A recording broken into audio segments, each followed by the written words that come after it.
오늘 주식시장 개장과 거의 동시에 코스피 지수가 사상 처음으로 장중 3,000포인트 선을 돌파했습니다. 한국거래소가 개장한 1956년 3월 이후 65년 증시 역사상 최초의 3,000선 진입입니다. 물론 오후 1시 50분 현재 2,980선까지 조금 내려와 있습니다만 이른바 동학개미운동으로 불리는 개인 투자자 매수세가 코스피 3,000 시대를 이끈 주역으로 평가받고 있습니다. 다만 신용거래 융자 잔고가 사상 최대치를 기록하는 등 과열 신호에 대한 우려의 시각도 존재합니다.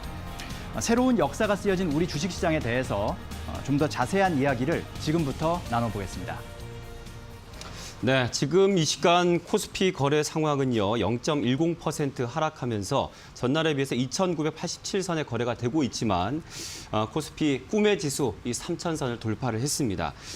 숫자 1과 3 이게 좀 오늘 계속 이제 머리에 남게 되는데 이 31년 만에 코스피가 3,000 시대가 된 거고 또 2,000선 돌파 후에는 13년 만에 또 이 3,000선 돌파한 거란 말이죠.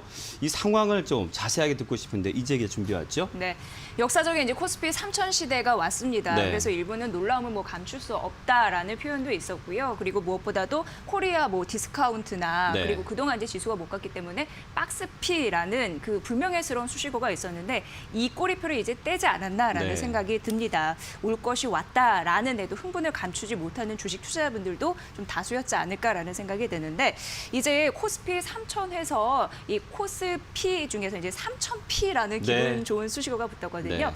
그런데 오늘 여러분도 느끼셨겠지만 이 코스피 3,000 시대는 꽤 그 역사적인 부분에서도 의미가 큽니다. 네. 왜냐하면 이제 2007년도였습니다. 2007년도 7월쯤이었는데 이때 2,000선을 돌파를 했거든요. 네. 그 이후 13년 5개월 만에 3,000선을 돌파를 한 겁니다. 그 전으로 더 거슬러 올라가 보면 1989년 3월 31일에 그 당시 1,000을 돌파했거든요. 네. 그러니까 1,000을 돌파한 이후에 2,000까지는 18년 3개월이 걸렸습니다. 나오는 그림과 같이 계산해 보면 또 1,000에서 3,000 간 데에는 31년의 시간이 걸린 겁니다. 이 31년 만에 새 역사를 마주하면서 참 우여곡절도 많았죠. 사실 코로나19 팬데믹이 본격적으로 나타난 작년 3월은 느끼셨다시피 경험했다시피 1,457선까지 추락을 했습니다. 네. 그러나 동학개미 열풍도 있었고 저금리로 인해서 증시에 그 자금이 엄청나게 풍부한 네. 유동성 그런 힘도 있었습니다.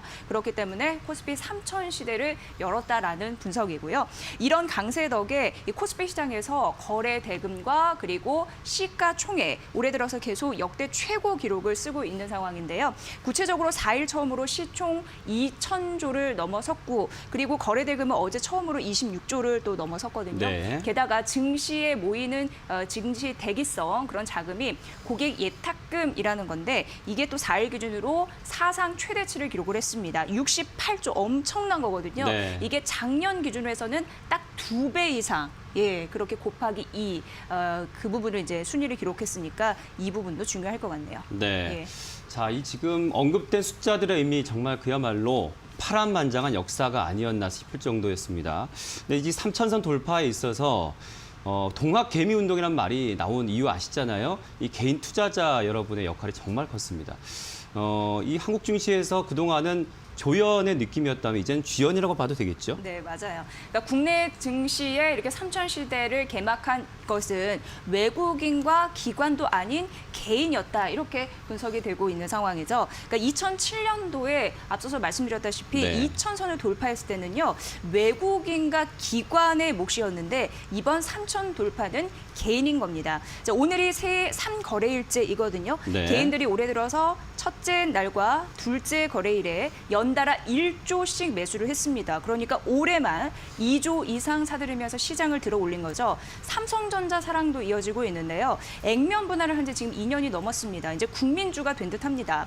개인들이 4일과 5일 이틀 동안이요. 1조 이상을 순매수했습니다. 오늘도 52주 신고가를 기록을 했고 또 시총 3위 4위를 다투는 게 삼성전자 우선주인데 사실상 삼성전자 올인이다라고 해도 무방할 것 같습니다. 이제는 어느덧 뭐 사람이 2명 이상 모이면요. 부동산 얘기가 아니라 이제 주식 얘기를 하고 그러니까요. 있어요. 뭐 네. 아시다시피 음식점이나 네. 엘리베이터 등에 가보면은 뭐 수익률이 어땠다는지 네. 어떤 종목을 사야 된다는지 그런 얘기를 하고 있는 상황인데 그러니까 수익을 맛본 개미들 그 학습 효과라는 부분이 있었고 네. 그리고 많은 분들이 뭐 집에서 살림하시는 주부님들도 네. 그렇고 또 실전 투자하시고 학생들도 주식 시장에 대해서 공부합니다. 열심히 주식에 대해서 공부하고 토론하는 이들이 많아지고 있는 상황인데 시장을 이끈 이제 당당한 주역이 됐다라는 걸 네. 좀 실감하고 있는 상황이거든요. 그리고 고객예탁금 이런 부분도 말씀드렸지만 실제로 이 실탄도 장착하고 있고요. 네. 한 가지 굉장히 중요하다고 언급되는 부분은 정책을 유리하게 개인 투자자 입장으로 끌어당기는 흐름들이 현재 포착이 되고 있는데 네. 대표적인 게 그 공매도 그 부분이에요. 이게 작년 3월 시행된 공매도 금지가 사실상 작년 9월에 없어져야 됐는데 6개월 연장을 했습니다. 네. 또 하나 이 주식 양도세 대주주 이 기준 이런 부분도 현행 10억을 유지하는 데 개인 네. 투자자들의 입김이 세게 작용했다라는 데서도 의미를 찾아볼 수 있을 것 같습니다. 네. 예. 사실 지금 저희 가족 중에도 평생 아이 키우고 살림만 하던 이제 위로 누나들이 좀 있는데 네. 다들 그 남편이 주는 생활비에서 일부를 이미 삼성이라든지 우량주에 계속 투자하고 있다고 얼마 전 얘기를 하더라고요. 많이 버셨겠네요. 그러니까요. 기분이 왜 좋은지를 네. 알고 있었는데 예. 눈치를 챘는데 이렇게 뭐 어떤 현상에는 늘 뭐 밝은 면도 있지만 그늘진 면도 분명히 있습니다. 이 3000P 상황 안에서도 명암이 분명히 존재할 텐데요. 사실 젊은 세대들이 빚내서 투자한다.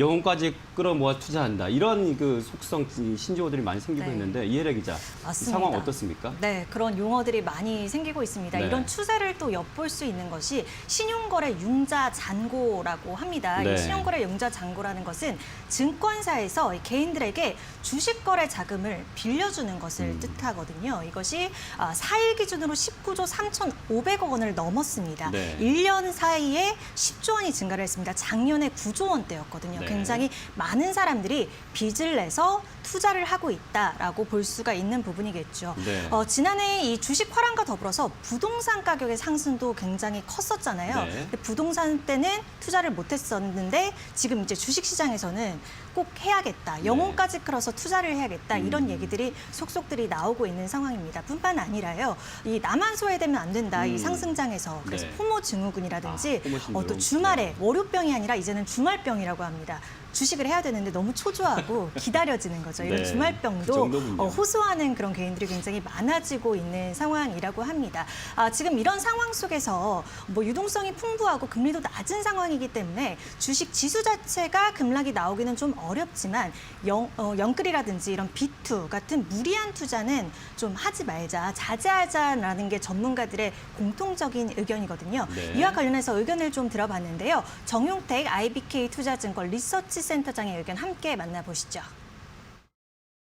지난해하고 올해는 달리 올해는 변동성이 상당히 높은 장세가 될 가능성이 높기 때문에 투자 기간이 짧은 B2라든가 아니면 특정 종목에 몰려있는 형태의 투자는 지양할 필요가 있고요. 장기 성장주나 장기 우량주 중심으로 장기적인 투자를 노려서 들어오는 것이 적절해 보입니다. 포모 증후군, 그야말로 흐름을 놓치거나 소외되는 것에 대한 불안증을 말하는 건데 이런 정도로 다들 관심이 높은데 이 전문가분들의 의견을 더욱더 귀를 기울이셔야 되는 대목이기도 한 것 같아요. 성주원 기자, 네. 지금 전문가들은 또 다른 어떤 의견들, 기대, 좀 우려, 어떤 시각들이 있습니까? 일단 시장에서는 기대의 목소리도 있고요. 네. 또 우려의 목소리도 있습니다. 혹시 앵커께서는 기대하십니까? 혹은 우려하십니까? 저는 기대죠. 기대합니까? 네. 지금 보니까 오늘 신한금융투자는 올해 코스피 전망 상단을 3,300까지 올려 잡았습니다. 그리고 뭐 이베스트투자증권 같은 경우는 3,200까지 제시를 하고 있고요. 반면에 NH투자증권은 지금 수준인 3,000선이 상단이다라고 이야기를 하고 있기도 하고요. 교보증권 같은 경우는 애초에 전망했던 올해 상단 2,800을 그대로 유지하겠다라고 하니까 어떤 증권사에서는 지금보다 더 올라갈 수 있다. 그런 여력이 있다라고 보기도 하고 또 어떤 증권사에서는 지금이 상단이다. 올해 전체적인 어떤 지수의 상단을 이미 쳤다라고 보는 시각도 있습니다. 자, 현재 지수의 위치에 대해서는 여러 가지 어떤 부분에 더 초점을 맞추냐에 따라서 평가가 달라지는데요. 이에 대해서 자본시장연구원의 황세훈 연구위원의 평가를 한번 같이 들어보도록 하겠습니다. 3천 돌파는 충분히 예견된 상황이라고 볼 수 있습니다. 다만 주가 상승 속도가 지나치게 빠르기 때문에 단기 과열 국면에 접어든 것이 아니냐라는 우려를 제기할 수밖에 없는 것이고요. 특히나 수급 주체가 전적으로 개인 투자자들의 자금에 의해서 주가 3천이 달성되고 있다는 점, 그것도 굉장히 빠른 속도로 달성되고 있다는 점은 상당한 부담 요소로 인식될 수밖에 없습니다. 외국인과 기관들의 자금 유입이 병행되는 이런 3천 돌파 시점이라야 훨씬 더 안정감 있게 3천이 유지될 가능성이 높다고 볼 수가 있죠. 네, 종합을 해보면 일단은 지금 현재 우리 기업들의 어떤 이익 전망치나 네. 어떤 체력들을 봤을 때 네. 충분히 지금 3천에 올라갈 만한 그런 체력이나 펀더멘털을 갖추고 있다라고 볼 수는 있는데 다만 한 가지 이제 우려스러운 부분은 이 속도가 너무 빨랐다. 3천까지 오는 속도가 최근에 너무 빨랐기 때문에 그 부분에서 조금 숨을 고를 필요가 있다. 더 앞으로를 위해서 네.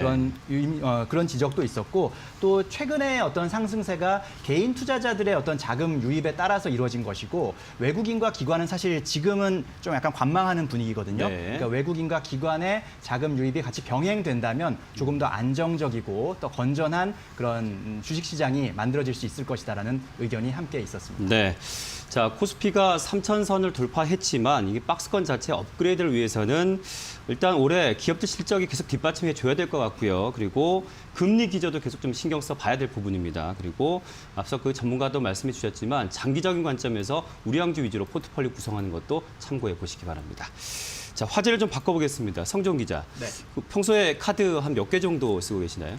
저는 뭐 주로 쓰는 거는 한 2개 정도 되고요. 2개. 네. 그리고 지갑에는 아마 그거보다 몇 개 더 있는데 사실 네. 안 쓰는 카드는 맞아요. 뭐가 있는지도 사실 기억도 잘 안 나요. 맞습니다. 시청자 여러분도 아마 비슷한 지금 상황이실 텐데 그렇게 카드가 여러 개 있고 뭐 주로 쓰는 카드가 있지만 그 포인트들도 일일이 확인해서 쓰는 거 굉장히 불편했었는데요. 앞으로 이게 좀 많이 해소가 될 모습으로 보여지고 있습니다. 두 번째 뉴스에서 다뤄보겠습니다.